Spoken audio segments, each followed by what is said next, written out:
semuanya. Nah, untuk kali ini kita akan bahas cek nanti yang sering tersebut argumentasi. Dalam pengalaman sehari-hari, kamu sering kan membaca koran, itu ya, melihat TV, lalu apalagi artikel di majalah dan sebagainya.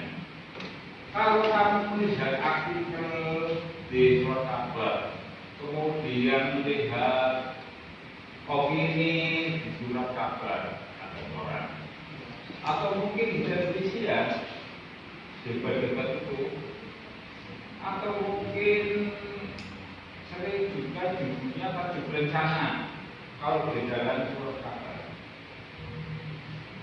Nah, kalau kamu melihat itu sebetulnya merupakan itu kan pendapat orang. Nah, kalau Anda melihat yang seperti itu namanya teks argumentasi. Karena apa sih teks argumentasi? Nanti kita lebih detail tahu tentang teks argumentasi seperti apa. Nah, sekarang kita lihat dulu tujuan teks argumentasi: menulis gagasan, menulis argumentasi, ya. Jadi gagasanmu, pikiranmu, pengetahuanmu itu bisa dituliskan. Metakognisi berarti meta berarti apa ya? Bermacam-macam, ya. Kognisi itu berarti pengetahuan, kognisi, ya. Itu berarti bermacam-macam pengetahuan, ya, untuk berbagai tujuan. Apapun tujuannya, yang penting kamu berpikirnya logis, ya, kritis, kreatif. Kalau orang kreatif percuma. Kamu belajar kreatif harus itu. Apa sih kreatif itu? Berpikirlah kamu lain daripada yang lain. Itu kreatif. Karena penciptaan kreatif itu akan menemukan gagasan besar dari artikel maupun pendapat orang lain. Ya. Yang kedua, mengenal kosakata baru yang digunakan. Ya, kamu paling beda itu belajar kosakata baru, ya, menambah paling enggak. Ini yang digunakan dalam konteks-konteks tajuk rencana, editorial, tahu ya tajuk rencana ya. Kalau di koran apa sih, koran kita kan pakainya tajuk rencana ya. Kemudian ada editorial, biasanya pada koran apa itu, republik atau apa. Tiap-tiap koran punya bahasanya sendiri, tapi isinya opini. Kemudian gunakan dalam konteks yang tepat. Mana ide pokok kayak gimana? Ya.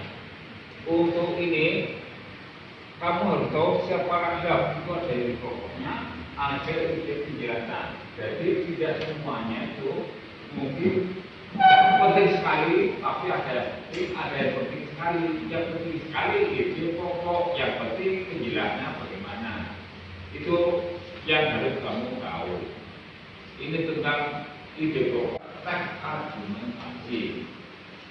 Kamu harus tahu ini, apa itu apa itu ini. Kalau nggak tahu, ya berat nanti membedakan pendapat itu bagaimana. Kamu nggak tahu fakta itu bagaimana, kamu nggak tahu beda. Ya, ini beda sekali. Ya. Kelima, menulis gagasan kita pengetahuan, ya. Metakognisi menurut kurikulumnya bentuk ini apa, banyak hal ya, ada paling enggak 7 atau 8 yang kita harus pakai. Semua tujuan adalah untuk Anda berlatih bisa berargumentasi di sekolah maupun nanti di Anda kuliahan. Di sana Anda harus mampu menemukan pendapat-pendapat, ya enggak? Maka argumentasi sebetulnya belajar mengenai pendapat kriteria tujuannya. Ini peserta didik kalian diminta mampu untuk nanti satu membaca intensif untuk menemukan ide pokok dan permasalahan